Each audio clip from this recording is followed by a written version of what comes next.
All right, what's up, guys? Welcome back to the podcast. Today we got a guest, Noah Johnson. Actually, he's not a guest. Noah graduated, so he's been really busy, and I've been really busy because I haven't graduated, if you know what I mean.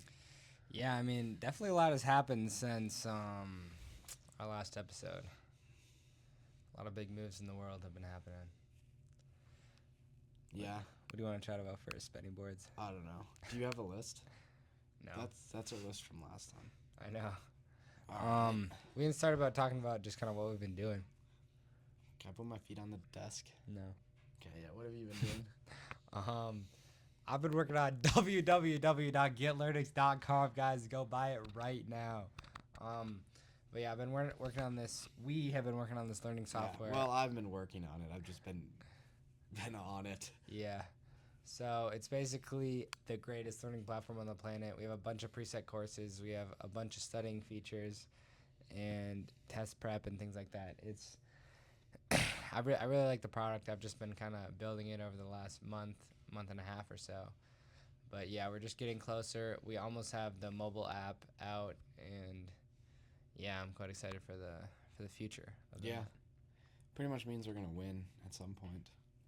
Certainly. You have how many people on it right now? 12. Let's go. Let's go. All the 12 people are probably listening to the podcast. Probably.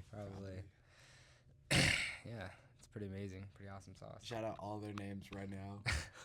Do you know everyone? Did you see? I don't know if Me, you, Avery, your grandma. I don't know if we posted the Nick. the video yet, but we had what's his name? Thank every single. Oh no, follower. I saw that one. Is it posted? Yeah. Yeah. 67 follower special. Yeah. Everyone that follows our Instagram. I thought that was pretty funny. Yeah, So it's yeah, pretty guys, funny. go on Instagram, follow Get Learnix, because that's what we've been working on. If you want to kind of support our lives, If they're listening to the podcast, they're probably already following. please do Get that. Linux. That's true. But like, we have so many unique viewers here. That's that- true. But Thousands of unique viewers. I need to figure it out. But yeah, that's kind of what we've been working on. What have you been doing, bro? Oh, well, not working. Track, climbing, school. Yeah, that's about it. Working Valid. some, knocking doors some, not enough.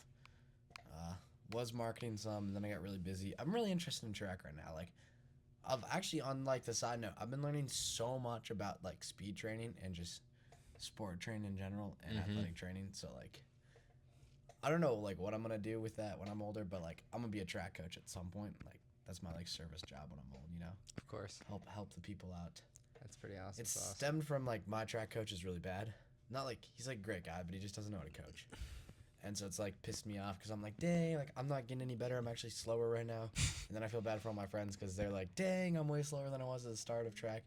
And we're like, dang, we need to do something, and no one's done anything. So I've emailed him some information. I've talked to him, and so hopefully things will be getting changed. That's pretty awesome, bro. It actually is pretty awesome. Shout out track. I know. I've also kind of been on my chest grind recently. Been trying to play for at least an hour a day, which is like a little hard sometimes, but yeah, we're working up. I hit my all-time peak elo of like only like 950, but in rapid, but I'm at 500. You know? but I've played one game. trying to hit 1200 in the next month or so, and then I want to be 1600 by the end of the year. Did you And see then that? next year I want to hit 2000. Did you see that? What's his face hit like 2,000? Luke Proof? Yeah. What did he hit? He did not hit. What did he hit? I don't know. It was an insanely high We'll have number. to watch. Look it up. We'll have to watch this. Did you not see the video? All right, keep talking because we're not doing any cuts. I've also been starting hacky sacking. Right here, dirtbag. I've like brought it to our school. Now everyone has hacky sacks. Like I was walking through the hallway today, and there's just a group of kids that I don't even know their names, just all hacky sacking. So that was pretty cool.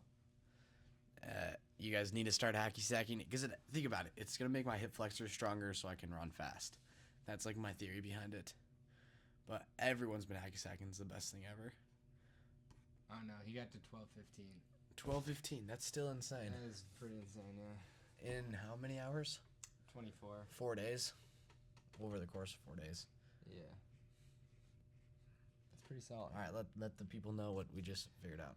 So Luke Proof is this guy who he does like challenges. Like You should go follow they're him. usually like 1 day challenges where it's like he learns a kickflip with having no past experience or something like that. And he recently did a chess challenge where he gets to 1200 elo in 4 days, which is really solid.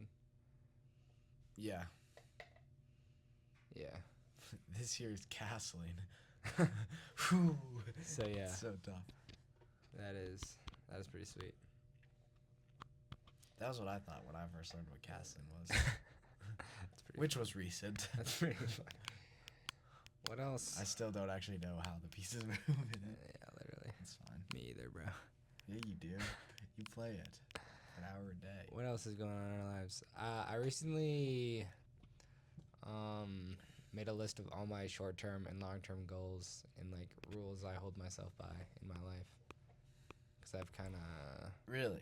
yeah. Are you gonna show me? Of course I'll show you, bro. extra me. Oh, should we just tell the people or? I mean, tell them some, probably not all. Smart. I'll tell them my one goal that I've been working on. Oh yeah, tell the people your All one right, goal. this is like actually super difficult, and you guys should try it. Genuinely, the hardest thing I've ever actually done. Okay, if there's a task that needs to be done, or like something that doesn't take like hours, right? You just do it on the spot.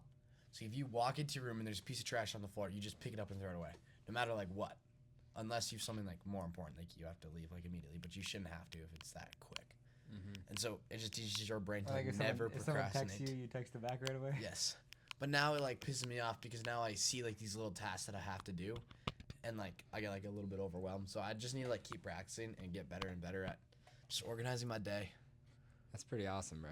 Just minor productivity hacks. Yeah. Hopefully I'll ascend at some point. Yeah. Hopefully you will ascend at some point. That's sweet as candy, bro. All right, should we tell the people some of my goals? Yeah, tell them. We'll start with long term. Not girls. We'll start with Does long. that say if Foyd talk to me? That's not what it says at all. All right. So long term. Foyd. Go away. Go away. Mute your mic, bro. Sorry. All right, long term. These are in no particular order, but the first one is enough money. These are in no particular order. The first one. Is this the most important? What? All right, so the first one is enough. No, you just have to start listing them if they're No, no it doesn't matter. order. It's still Yeah, the yeah, first it one I'm does. gonna list. All right, then it's the most important one. No, that doesn't mean it's the most important Yes, one. it does. Because you say number one. All right, guys. Enough money is the first one and the most important one. So basically, what this means for me is just enough money where I can live completely comfortably, have enough money for expenses, have enough money for any sort of surprises like health issues or something like that could come into my life, and enough money that I could provide for my family. So, I mean, this number is completely different for everyone. For me, it's just a couple mil per year. X number. It's just what I personally think is enough money for me. The function -3x squared plus 2x minus 6. Thanks, Ben. Yeah. And then the second one is find a woman that I want to marry. The goal isn't even marry her. It's just like find out who it is and then go from there, obviously. Like what kind of person it is, or like just someone that you like would? Someone.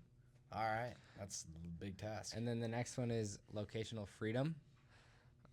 This is pretty obvious. I want to. I feel like it's the same as the first one. It is very similar to the It's first just like one. stretched out more. It is like, similar some to the people first don't one, think but it's important. the first one could just be you working a job in a specific place that covers all the bases, except you have no locational freedom. That's where true. I want to be making money in a way that I can go wherever I want, I can live wherever I want, and it doesn't affect my income. Yeah. I mean, I take it even further. Like, I want like month freedom. Like, if I wanted to just not work for a month, Yeah. I could do that. Certainly. Yeah, that's where like the enough money comes in. Like for me, Yeah. it's completely different than you. Yeah. And then my next goal is big city. I want to live in a big city for a while. Either You are graduated. I am graduating now, so I'm gonna probably move in the next year or two. But the ideas I like the most right now are Chicago, Austin, Texas, and somewhere in Florida would be cool. Not San Francisco, New York, Boston. Not necessarily, but I mean, I could What definitely. about Tulsa, Oklahoma? Absolutely not. Yeah, I didn't Also, think so. I was just Oklahoma. joking. But yeah, those are just kind of the cities that I'm kind of like. Got a little crush on those cities. And then we'll go to short term now. My short term goals: meet more people and tell them like what my mission and passion is in life, and just kind of talk about the things I'm doing. Because I mean, naturally, I'm like, I don't usually tell a lot of people kind of what I'm up to, and I don't always like trust people, but I'm trying to work on that and just kind of tell more people what I'm doing and what I actually want to do with my life. Because right now, when people kind of ask me what I'm doing, I usually just make a joke and say like, probably gonna be homeless and just leech off my parents for a while. But in reality, I'm trying to be the opposite. I'm trying to do big things and literally become one of the greatest entrepreneurs of all time. That's kind of what I'm trying to do, and I have such a big mission and such big lofty goals that I just feel like a lot of people don't understand that and like wouldn't be able to understand that even if I explained everything to them. So I kind of find it easier to just make up a joke, and then it doesn't really matter, and then it's just that's that. But I'm trying to work on that and tell more people what I'm doing so that I can get insight from people, especially people I look up to, like successful people, just so I can kind of get as much input as possible to help me on my mission. Next short goal: figure out where I want to live. This is a big one. I kind of listed the cities. I do want to live in Europe for a little while at some point in my life. Like Spain. I have a list of cities: Tokyo, somewhere in Lake Como, Bruges. I don't even know where these are.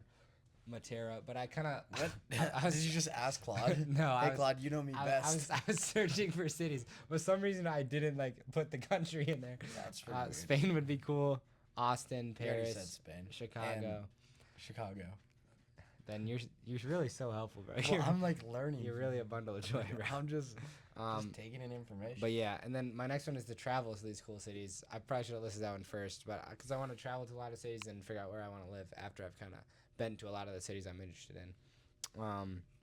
Next goal: find a mission that I see massive potential in that I'm also passionate about. That's pretty self-explanatory. I want to do something that I see massive potential in that's also aligned with my personal beliefs, passions, obsessions, etc. And then I find a girl I want to date. I kind of struggle with this because I have pretty high. Well, this podcast going public. You're gonna have to be careful. I'm an honest guy. I'm an open book. All right, let's see. I struggle a little bit because I have like very high standards for like the mother of my children and the girl I want to marry. So, anyways, I want to find a girl I want to date. Some point in the short term. I know, but like that's risky to say that. Why is that risky to say that? It's saying you haven't found one yet. Maybe I have. Maybe I haven't. Next, that's pretty self-explanatory. And then I have a girls list. I'm an honest guy. I'm gonna go through this. All right. Just certain like things that I believe in. Anyways, the first one is if it fails, it wasn't meant to be. That's pretty like cliche thing, but like God's plan. If it fails, it wasn't meant to be. That's simple. And then if you learn something, it's a win. This was actually just a quote from Naval Ravikant. He was actually talking about relationships in specific, where you should iterate quickly and you should cut your losses quickly. So like if you are going on hanging out with a specific girl, and let's say you don't like that girl, you cut your losses quickly. You end it before it goes too far. So then you can find your wife as soon as possible, and yeah, just keep iterating until you find your wife. It's pretty simple. And then he also makes the point where you should be willing to go all in though. If you find a girl that checks your boxes and feels right, and you feel that connection, you should immediately be able to go all in. And the goal is not. Okay. You think that's just something like happen? Like you don't think you're gonna meet someone, not be sure about them, and then realize that they do check all your boxes? What do you mean? Like if you go on one date with someone, I don't think after one date you can automatically tell if like you could marry that person. Most of the time, no. So then you have to go on like at least 3. Yeah. So it's like you gotta slow it down a bit. Probably. Yeah, but the point is just the second you actually can figure that out, then you go all in. But what about like the learning curve? Like I feel like sometimes it's just useful or interesting, even if you already know that you wouldn't be able to go all in. To just hang out with the girl more? Yeah. I mean, yeah. To an extent. Shout out Avery. Certainly, that's certainly to an extent. But yeah, I understand that. All right, keep going. And then yeah, if you learn something from the relationship, it's a win. So like, if you learn a specific trait about a girl is what you look for in your wife, that's a win. Or if you learn a specific thing that you're not comfortable with, that your partner is doing that you're not comfortable with, and you know that you don't want that in your wife. So then for the next girl, you can immediately stop talking to them if they check that box. Just things like that. If you learn something that'll help you get closer to finding your wife, then it's a win. And if you don't, it's a loss and a waste of time. Do you believe in like till death we part? Because like in our church we believe in like eternal marriage. Does that make sense? That's interesting. What's your thoughts on that? I mean, I mess with the concept of eternal marriage. I feel like that's so cool. I incredibly mess with the concept of eternal marriage. Like, if I had a wife who I loved dearly and she's the love of my life, and she loved me, and then I died, and then she moved on to another guy, I would find that pretty negative. But I do, but I do understand, because a lot of people don't have that mentality, and they believe till death do us part. So once they die, they want their partner to be happy and to find someone else. But I think in an ideal situation, everybody would rather them be happy with the memories of you, and they don't need another person to fill the void. Yeah. I agree. I think that's such a hard thing to think about. Yeah. I don't know. Because you can't, like, understand that. Yeah. Unless you've kind of been in that situation. But yeah, I really like the idea of eternal marriage. And then I also have rules here. I'll just kind of go through my rules. Number 1, no more than an hour of scrolling per day.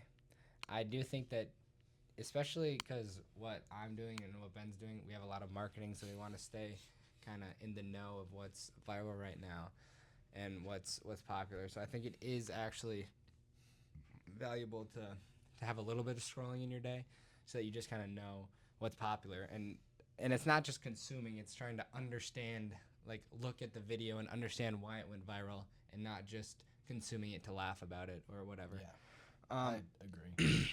And then my next rule, cut losses quickly. Once you know something's not going to work out, cut it off. Don't have that sunk cost mentality where you've put so much time into a certain task or a certain relationship that you don't feel like you should cut it off just because you put so much time into it. The gambler's problem. Never fall into that issue. And immediately when something is not positive and it's very clearly negative, you should cut it off. Next, iterate quickly. So just, it's kind of goes along with the last point, where like you should constantly be changing things. When something's not working, you immediately change. You just keep iterating until you get the perfect product, whether it is a literal product, whether it's a relationship, whether it's whatever. Just the perfect outcome. Yeah. Next one, commit when you see potential in something. So once you see a lot of potential in something, whether it's a business venture, a relationship, whatever, you should commit fully to it and try to follow it to the natural ending point. That's pretty self-explanatory there. This next one I really like, and I really agree with this one a lot. Sorry, I got something in my throat. It's okay. Do you want me to read it? Which one is it? I got it. If you want to make the wrong decision, ask everyone. This is just kind of proving the point that, like, everyone around you is far less intelligent than you think, and you're a far better decision maker than you think. And nobody has more context about your life than you, which means you are the best decision maker for your life. And you should always make decisions based on your own context and your own feelings in your own life. And you shouldn't look to others to tell you to do something, whether they're backing you up in your idea or whether they're telling you to do something else. Their context is fairly unimportant, unless, of course, it's someone who has skin in the game and is going to directly profit off of your success. Yeah. I think a caveat to that rule is, like, you family? have to use your resources. Your greatest asset is God. For So sure. pray about, like, every decision. Like, even if it's something dumb, you think, like, oh, like, I don't even really care too much about this decision, so God won't, but, like, he'll care more than you. So Yeah. it's worth Certainly. that discussion. And Certainly. even if you're not religious, just having an open discussion in a prayer format, like, to yourself, Yeah. can still help a lot. Yeah. I certainly agree with that a lot. Next one, don't listen to people who are not where you want to be. So this is like, you should not take criticism from someone who you wouldn't take advice from, if that makes sense. And you shouldn't take advice from someone unless they are somewhere you want to be. Because if someone is just lives a completely average life, never does anything that you want to do, never does anything extraordinary, like why would you take their opinion as some sort of compass of what you should do next? You should understand that you are a great decision maker. You have the most context in your life. You know yourself better than anyone else on the planet. So you should be the one making big decisions in your life, and you shouldn't look to other people for advice. You should look to other people, though, that have the same goals. Like, yes, if there's obviously neither of us are billionaires yet, but Yeah. at some point we would want to be. yeah, But, like, we'll still take advice because we have the same. if you want to be an investment banker, for example, absolutely take advice from Morgan Stanley or the top, or Jamie Dimon, like the top investment bankers. You should take advice from them because they're exactly where you want to be, so they have the most context into that situation. But if you, if your best friend wants to be a graphic designer and just work for some company doing graphic design, and you want to be an investment banker again, like why would you take advice from someone who's doing a completely different career path, doesn't understand you as well as you do, doesn't understand anything about your situation as well as you do? Like why would you take advice from someone About investment banking? But maybe About your friend something has this great idea about motivation and how to get work done on his own creative process, and you're interested in that. That's a totally different thing that he's better than you at that you should take Yes. advice on. exactly? You just have to be able to, like, be a little egotistical and be like, wow, like, this person actually is below me on this certain Yeah. topic. And that's not even ego, that's just like pure fact. Like you understand yourself better than anyone else. That's just Yeah. a fact. But I mean, not to listen to them is like Yeah, ego, you know? yeah, certainly. I mean, I certainly don't struggle with this very much because Shout out Kanye West. I don't, because I Just don't. seems like a good example for this. I don't even like tell that many people kind of what I'm doing, because that's just, I find that a little bit uncomfortable, as I explained earlier. But I'm trying to change that. So, but a lot of times when I do kind of talk about my future plans, like random people will kind of give me some little advice, and it's completely out of kindness, and they really do want the best for me, but they don't understand my situation at all. So I don't really listen to that. I just say thank you. I'll have to think about that. But Well, you should consider going to college for a plan B. I mean, Girl, you don't understand. It's things like this, Plan like- A is the plan B and the plan C. I mean, people just don't understand these things, and they don't understand me very well, or like me and your mentality very well. Yeah. Next, work doggedly on what you see potential. And this is pretty much the exact same as the other one. Once you see potential in something, you should work incredibly hard, put all of your effort into this thing, if you truly see potential in it. Whether it's a relationship, whether it's a business, whether it's whatever. Next one, sacrifice fun. Ben personally disagrees with this one heavy, but Yeah, I definitely probably will. Does it just say sacrifice fun? sacrifice fun for getting closer to your goals. So like, if But getting closer to my goals is the fun. I understand that. That's why I was gonna say that. But this for me is just kind of like, I mean, like prom, for example, really kind of set this into stone for me. So I just did the. I couldn't see it though. so a lot of people don't. Obviously, you guys probably don't know me very well. I really dislike things like prom, where it's just kind of big groups of people that I'm not necessarily even friends with. It's not people that I look up to. It's people who are generally doing things that I don't really like that much anyway, whether it's, drinking, whatever. Whether it's just things that I don't really do and I don't like to do. Going around. Yeah, genuinely. So, it's things like that that I see no value in. Like, I went to prom. I'm glad I went. I'm glad my date could have a good time, and I could see Ben, and it was a good enough time. But I really did not enjoy it, and it really just set into stone for me how there's certain things, like fun things that seem fun. The idea of it seems fun, but then you do it, you don't get any sort of satisfaction from it. It didn't get you any closer to your goals, and it just kind of feels like I wasted that time, and I'll never get that time back. So that's kind of what I'm saying with that. Yeah, no, I actually agree with that.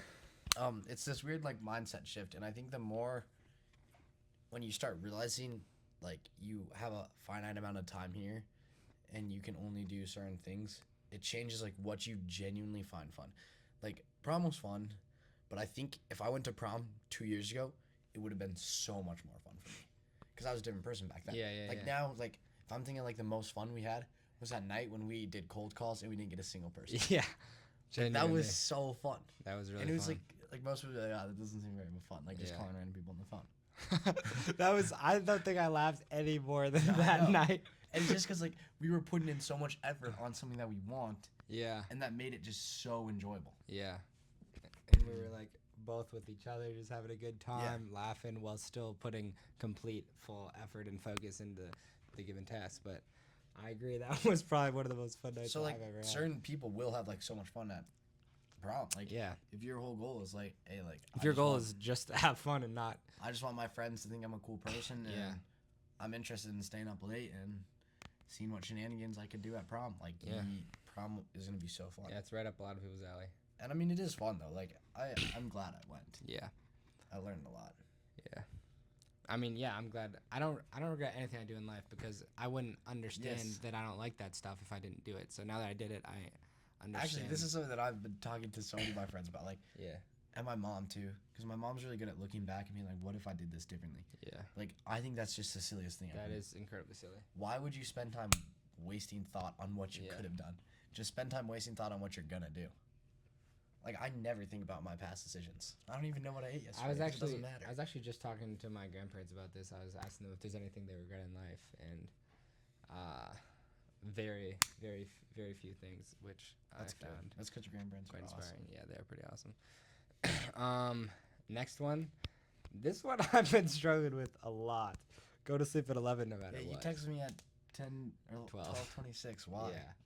Long story, bro. Bro, it's not a long story. It's just probably too long for the podcast. It's not a podcast story.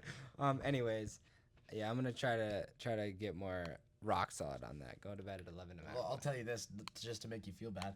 After prom, I've gone to bed at 10 o'clock every night, and I've actually had like 2 nights of like really good sleep. I'm very proud of you, bro. Thank you.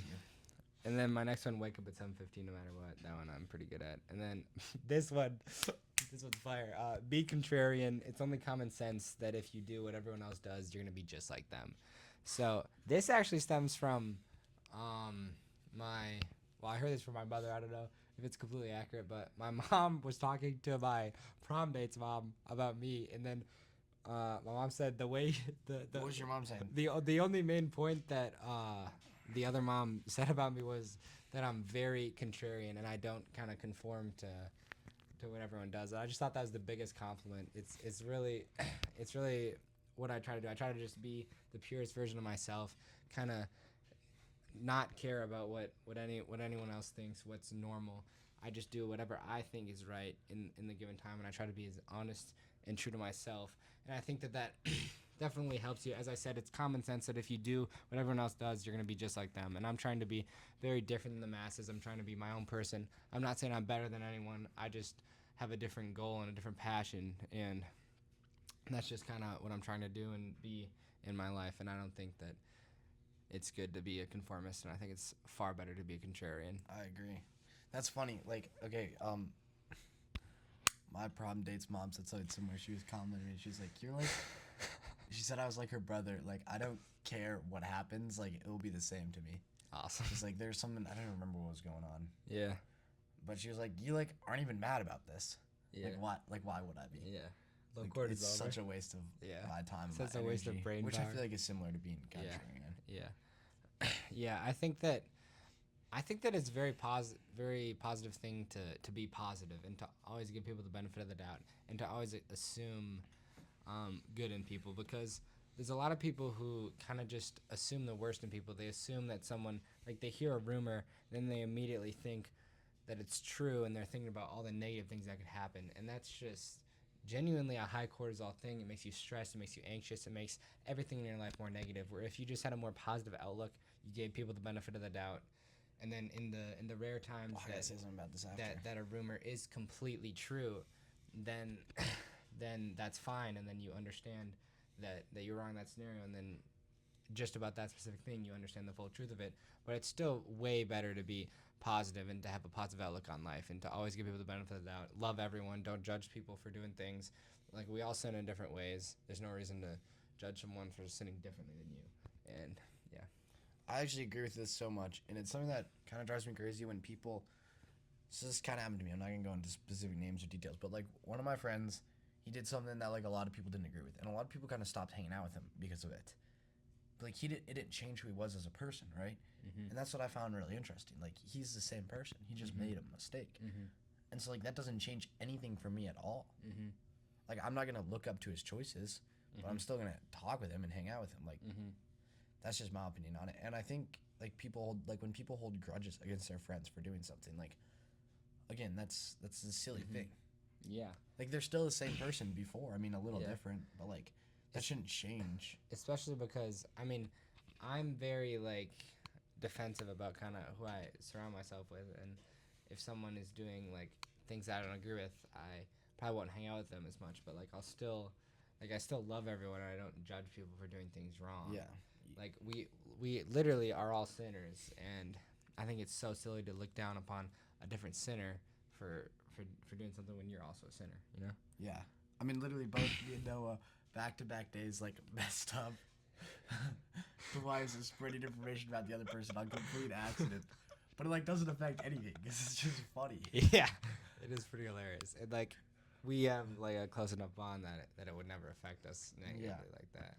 If anything, like, I'm kind of glad it happened, because it made it so much more interesting. Yeah. Text us personally for details. All right, what else? Oh, my last one on here is make the first move. Don't be afraid to go first. Now, this kind of just means, like, you shouldn't be lukewarm and you shouldn't be defensive in anything. You should always be aggressive. If you see something that you want, you should go get it, whether it's a job opportunity, whether it's a business plan. Like, you shouldn't go ask a bunch of people, like, hey, should I do this business? Hey, do you think this business makes sense? Hey, do you think I'd be good at this business? Hey, do you think you'd be able to help me with this business? Like, you should immediately take the first steps as soon as possible. Start working, start iterating. Don't be scared to make the first move. And then same in, like, relationships. Like, not, I mean, I could see how people could take this, like, sexually, but just make the first move. Like, go up to the girl, talk to her, tell her that you like her. Like, just be very kind of aggressive and upfront. Well, not aggressive. Not aggressive. Be very confident. Like, open, yeah. Make the first move.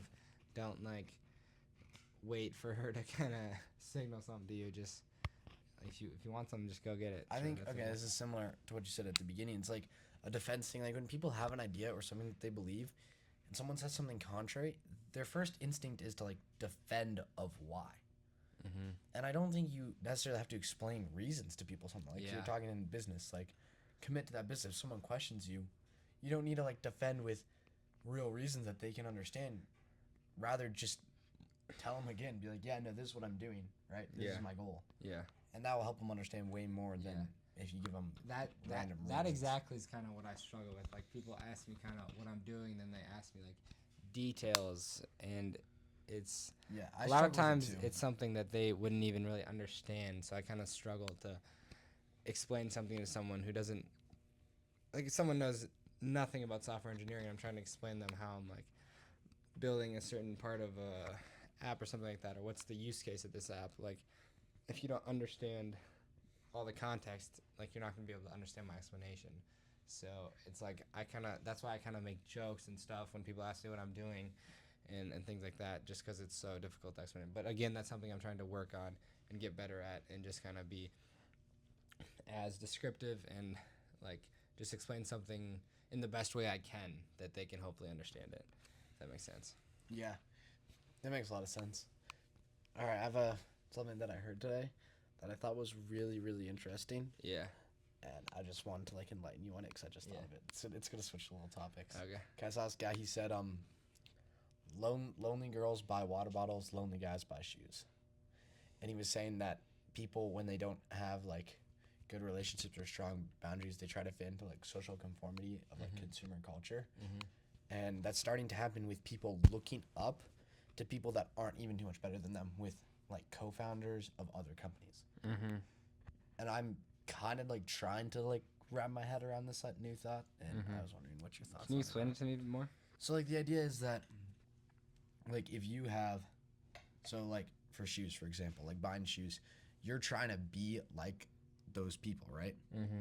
You have this idea, you think it's going to bring you someplace better, so rather than doing something that actually will, you just try to do exactly what other people do. Okay, I see. And what's the girls' water bottle thing? It's the same thing, like with Stanleys. Oh, okay.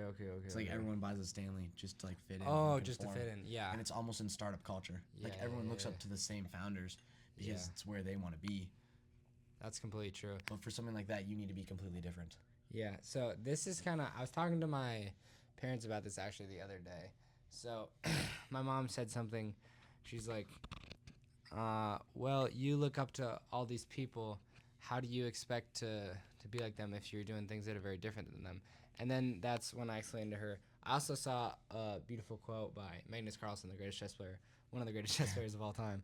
I was about to say, like, who said, sorry, Bobby Fischer's the greatest of all time. Who said something very similar. And so basically my point was that I do not look up to anyone. I only enjoy and I'm inspired by people who do things that are completely different than everyone else before them. So people, like, I don't want to be like anyone. I only want to be like people in the sense that they're their own unique person and that they are just the highest, most exemplified version of themselves, and they're completely unique from everyone else. So, like, a certain founder who I look up to is Travis Kalanick, the founder of Uber. He did something completely transformative.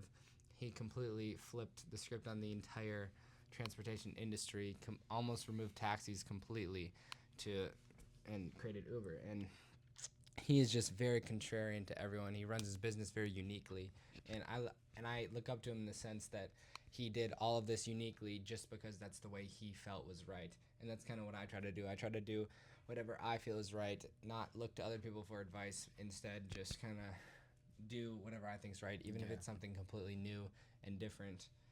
I'll just always try to make the best move on the board, and the best move on the board is generally something that I think is right that a lot of people think is wrong.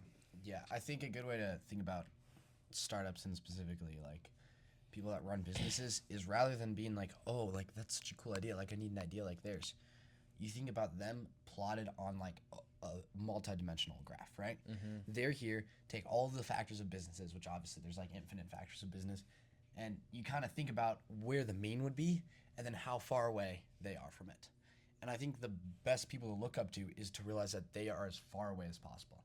And if you want something to stand out, yes, you're going to have to be as far away from possible as the mean.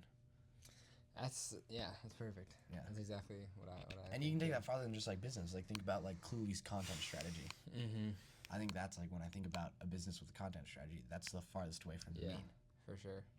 Yeah. And even though people are scared of change, if they see change, it's interesting to them. Yeah. Right? I couldn't agree more. I also want to talk about this movie I watched the other day. What was it? Midnight in Paris. All right, tell me about it. All right, Sounds so like a romance movie. First of all, spoiler alert. I'm gonna go into great detail here. So basically, it follows this. What if I want to watch it? You know me too well. That's a good, you're not gonna watch. I was like, is he being serious? All right, so you chill if I describe it in great detail. I was actually gonna watch it tonight, just by myself. All right. I was definitely not gonna go climbing for 4 hours tonight. Owen Wilson is the main character. I can't remember his name, so I'm gonna just call him Owen. So. Wait, like his name in the movie? No. It's like. The actor's name is Owen Wilson. I don't remember his name in the movie. So. Okay. I'll just refer to him as Owen. So. Owen is. What if we have referred to him as O-Dog? O-Dog. So Owen is a successful writer, mostly for movie scripts. He has this very successful house, and like he has a big house on Hollywood Boulevard, and like he's very successful. He makes a lot of money, and so he's in Paris with his fiance, and his fiance's parents. So it starts off. He's like this very unique kind of contrarian person, and his fiance is very conformist, and she thinks he's a little strange. She doesn't respect his ideas. She doesn't respect his fiance? His passions. All right, yeah, keep going. She doesn't respect his passions, and she doesn't really find him all that interesting. So is he like an idiot or what? And she's a little embarrassed by him. He's just like us. Like he's very unique and has a bunch of unique ideas. But like, why is this his fiance then? Because he just like settled for her. He just doesn't basically. care. It's not what matters. Well, all right, you'll get more context here. So that's kind of the basic understanding. And then there's this other couple there with this guy. I think his name is Mike. He's like this kind of. He's like this pseudo.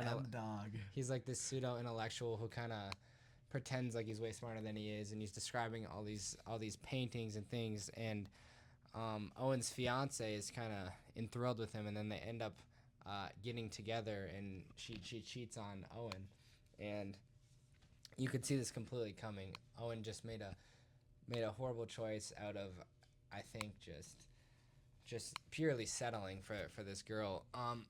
Anyways, one night he's walking, and then he asks his fiance to come with him, and she says, no, just go do your thing. And then so he's walking at midnight in Paris. And so in the first 20 minutes, he talks a lot about how he's just obsessed with the 1920s in Paris, and he thinks it's the most beautiful time, and he'd love to live in the 1920s. So at midnight, clock strikes midnight, this old car comes by, and then sees him. They put down the window. They're like, hey, get in. He's like, it's not me. It's I think you're confusing me with someone else. And then he eventually gets in. Then he realizes that he's in the car with T.S. Eliot, the famous writer from the 20s. And okay, I might have not also mentioned Owen is also a writer. Oh yeah, I did mention that. T.S. is crazy. Okay, so T.S. Eliot is in the car, and then he's like, how is this possible? And then he realizes that his name is T.S. Eliot, and that his wife is also the name of T.S. Eliot. And then they go to this party, everyone's dressed up in like traditional 1920s clothing, and he's just like, where am I? And then he eventually figures out that he's actually somehow in the 1920s now. And then so he's talking to all these wonderful people, and then Pablo Picasso is there, and Pablo Picasso's girlfriend at the time is there, and then they have a little connection, Owen and the girlfriend, I can't remember her name, but they kind of have a little thing. And then at the end of the night, he meets Ernest Hemingway, and he talks to Ernest Hemingway about his writing, and he asks Ernest to look over his writing. And Ernest is going to meet next, Abraham Lincoln. And Ernest says, absolutely not. I'm not going to read over your writing because I'd hate it either way. If it was really good, I'd hate it because you're better than me, and if it was really bad, I'd hate it because it's really bad. And then he tells Owen that he'll take it and he'll give it to the only person he trusts with reading his own work to tell him if it's good or bad. So Owen leaves, and then he comes back because he realized he didn't tell Hemingway where he's going to meet him, and then now he's back in 2010. So then he goes home, he grabs his thing, he lives his next day with his fiance. You just kind of learn more about the fiance. And then the next night, he comes back to the exact same place at midnight, and then he gets back in the car, and he's back there talking to Hemingway. He now has his paper. He gives Hemingway the paper. Hemingway gives it to the lady he trusts, and then she reads over his thing, and then it goes to the next day. He's back in the 1920s. She gives him a bunch of advice on his writing. He fixes it, brings it back. She's like, this is so much better. This is going to be a beautiful work of art. And then she kind of explains what makes a good story. And it was really interesting. I wish I could remember exactly what it was. And then Owen just kind of has this bit of a love connection with Pablo Picasso's girlfriend. You realize that they break up, and then he is kind of with her, hanging out with her, going on a date. There's definitely some love connection there. And then we just kind of keep learning more about Hemingway and Eliot and all these great people. And then eventually the girl who he's kind of has this connection with in the 1920s, she talks about how she thinks the golden era is the 1860s, 60 years prior. So then they go to the 1860s, and then Owen quickly realizes that whatever age you're in, you never think it's the golden age, and you think that 30 years prior is the golden age, and that's just a continuous cycle all the way to the beginning of time. Then he kind of has this epiphany that that he really is in the golden age in 2010, and people are going to look back at 2010 and think it was a beautiful, wonderful time. Revolutionary things are happening. Revolutionary people are doing revolutionary things, and that every moment in time is beautiful. And then we get to a point where he confronts his fiance about cheating, and then he breaks up with her on the spot. He walks out. He tells him that he's gonna live in Paris full time. And then now we're getting closer to the end of the movie. He has a little love connection with the girl in the 1920s, but then he realizes that she doesn't want to live in the time frame that he wants to live, which is now 2010. Yeah. So then he just kind of goes on a walk, and then so earlier when he was with his fiance, he met this random girl at a flower shop who she very similarly resembles the girl from the 1920s, and they had a little chat, and like they made they smiled and made eye contact, and it was like you could tell that there's a little something there. But he was with his fiance. So then after he breaks up, at the end of the movie, he's walking on this bridge, and then he looks over and she's there. And then I'll finish the story in a little bit. But in the beginning, The movie just ends there. no, Oh, that'd be a tough ending. it's even better. In the beginning, he's with his fiance and he's talking about how he loves the rain and he thinks Paris is beautiful in the rain and he wants to walk home in the rain. And she's like, "No, why would you want to be wet?" So she gets in a car and That's so and- dumb. and leaves. She's so dumb. and then at the end of the story, he's with this girl. He's like, "Hey, you wanna walk and maybe get some coffee?" She's like, "Yes, I'd love that." And then it starts raining. He's like, "Oh shoot, it's raining. You should probably just go home, right?" She's like, "No, I think Paris is most beautiful in the rain." And then they start walking and it ends there, bro. Dang. It's genuinely so such tough. a banger. Like, I didn't explain it very well, obviously, but it's, I mean, I low-key think 2026 is like the prime Yeah. year of all time. yeah. I mean, it's What just could be better than it's just 2026? I mean, we're in 2026. We literally We're are. at the peak of our lives in We 2026. are. So far. You know what I was thinking? Oh, this might be crazy. This might sound crazy to you.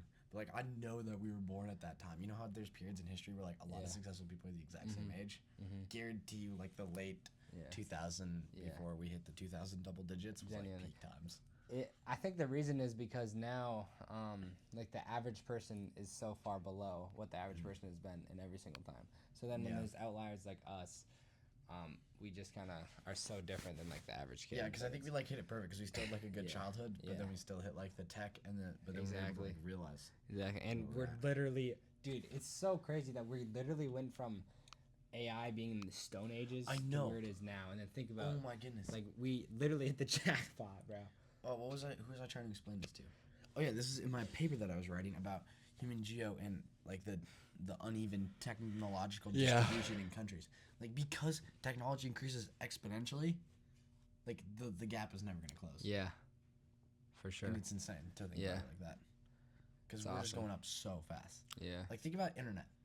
Like Yeah. when was that invented? 40 years ago? 45? something years like ago? that, Something yeah, like yeah. that. And now, And now it's where it is now. yeah, AI didn't exist. I mean, it did exist, just Well. way worse. Well, like 9 years ago, it didn't really exist much at all. I mean, in like the 90s, they had Pegasus, which was kind of the first AI, but it was like very primal. Yeah, when was the first like unprimal AI? I don't know. When did Fair- OpenAI release like the first real model? Fairly recently. Yeah, you get the point. Yeah, yeah. But yeah, very interesting stuff. That's so cool. This has genuinely been an amazing podcast. I This is know. my favorite Can one we so go to far, a I flip think. session now? Yeah. All Alright, right. dude. Thank you so much, guys, for listening. If you watched the end of this video, I mean, thank you so much for just being a true supporter of us. We appreciate it very greatly. Whether you're my grandma or you're a random person, thank you so much. No random people. But yeah, I thought Because this, they I won't thought be. this was If they're to the end, they're not a random person. They're like our yeah, friend at this they're point. family. Yeah. But yeah, thank you so much. I thought this was generally a great episode. This is a good episode. All right, have a good one, guys. All right, bye. How long do you think that was?